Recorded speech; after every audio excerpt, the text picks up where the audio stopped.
At some point during this year, you are going to have to email your teacher. So how do you find your teacher's email address and how do you email them? We're going to go through that in this video today.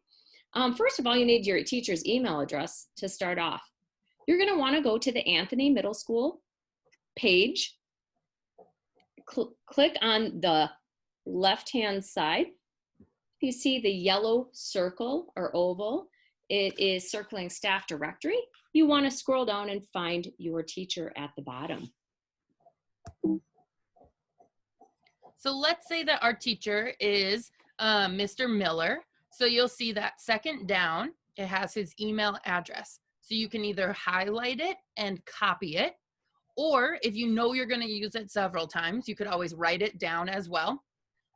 And then you're going to open up an email and you're going to put the email address where it says to. Okay, so you'll find the email. If you go to check your email, you'll be able to click new, and this will open up to type in email. Or if you're checking your grades, a lot of students will email teachers right from the student portal as well. And so you'll put your teacher's email address right here. Now, guess what? You can add as many email addresses here as you want. If you want to add more teachers, sometimes you might want to email multiple teachers at once. Maybe you want to add your parent or guardian. Maybe you want to add the governor. Go for it. So then you're going to want to add a subject. So what the subject does is it tells whoever receives the email why you are emailing, what it's about. So you want your subject to be short and direct and clear so that whoever's receiving the email knows why you are emailing. So it says pop quiz. If you have a question about your grade, what do you think is the best subject line? A, question about grade. B, why do I have a C? C is just blank. Or D, hey, Miss Wolf, I'm just wondering why I have a C in your class right now. Thank you. Also, I hope you had a good summer. I did. I got a dog. His name is Skippy. Anyway, bye. So take a minute. Guess which one is the correct answer. And I'm just going to tell you, Miss Goldhammer, it's A. Tell us why you think it's A. It is A because it is short. It is to the point. Mr. Miller will know exactly why you're emailing, that you have a question about your grade. Perfect. So then you want to actually write your message. Miss Goldhammer, what should we include in our message? Well, first off, you want to make sure that you're greeting your teacher. In any sort of email to your teacher, or really any business email for the future, you want to start with addressing the person that you are writing to. So you're going to start with Dear Mr. Miller. Then, what are we going to do next, Ms. Wolf? Then we're going to say the message, why we're emailing. So this says, I'm wondering why I have a C in our third hour class. It says that my study guide is missing, but I handed it in on Tuesday. So it gives your teacher more information about why you're confused about that grade. Then you want to say thank you and sign your name.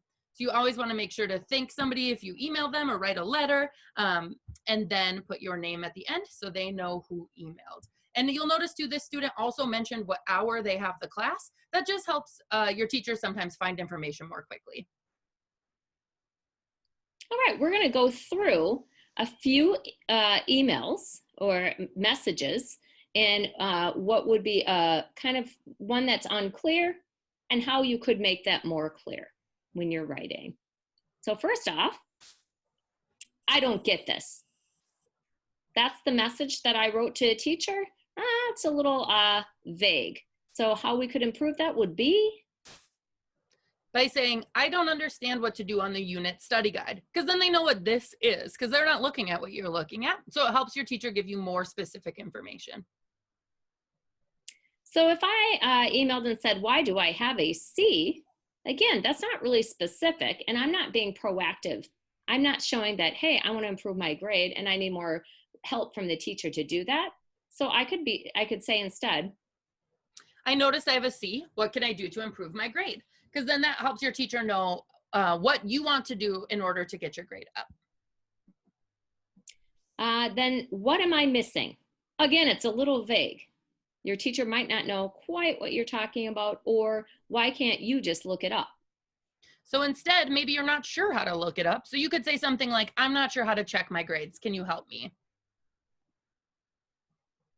And then the last one is, what do I miss when I was gone? That's, again, a little vague. Your teacher doesn't know when you were gone and doesn't know what you're trying to accomplish.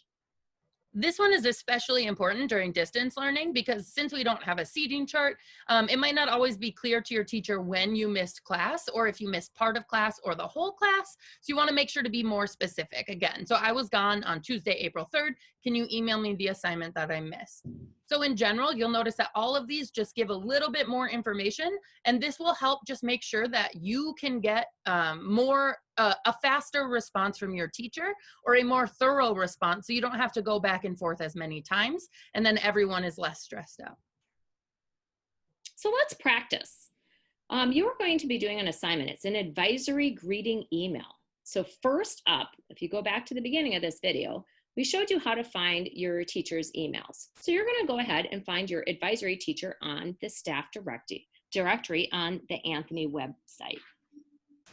Once you find that, copy and paste it and put it into the to. Then you're going to add a subject line. So for this one, we want you to say advisory greeting and then your last name. And then you're going to start with dear somebody. You're going to put your advisory teacher's name where it says put my name here. Then you're going to answer a few questions to help your advisory teacher get to know you and start a dialogue between the two of you. So we want you to tell your advisory teacher, what is your name? Do you have a nickname or a different version of your name or a different name that you prefer? When is your birthday? What is one fun thing that you did this summer? What are some things that you think that your advisory teacher might want to know about you? So your teacher wants to know some of your hobbies, your interests, things you like, things you don't like.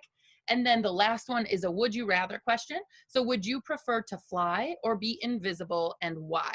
Then you're going to say thank you and sign your name. So we're going to look at a quick example.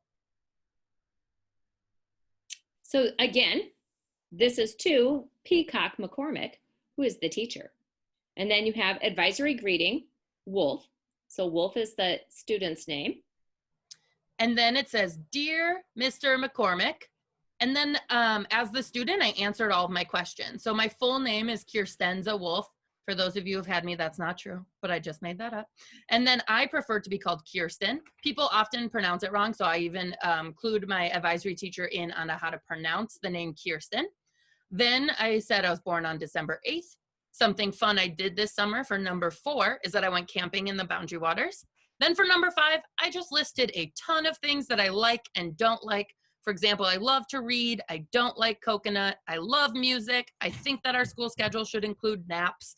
Just some things I think my teacher would find interesting. And then I put that I personally would prefer to fly because then I could avoid traffic, I could see new places, and I could hang out with eagles and other birds.